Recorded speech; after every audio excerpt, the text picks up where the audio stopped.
Kalmang kalma po mga kalodi, mga ka-idol. Hindi naman po tayo nakapain, mahirap po sa pamain. Pagka ganitong maliwanag ang buwan ay ang pamain ay medyo mahal. Mahal pati po isda. Wala ang problema po, wala namang maipain.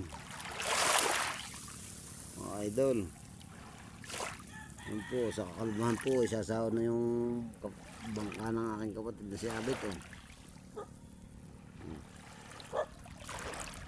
Ay talaga naman, relax na relax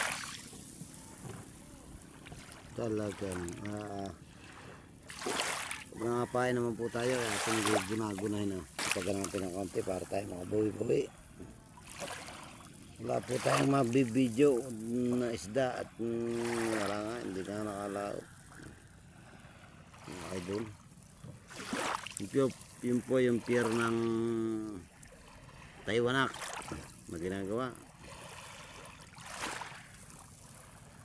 Kaya naman po yung pier ng Bakungan. At yung sumunod pier ng Talaan.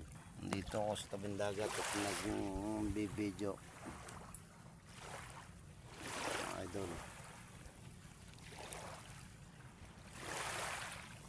ganda dito mga idol.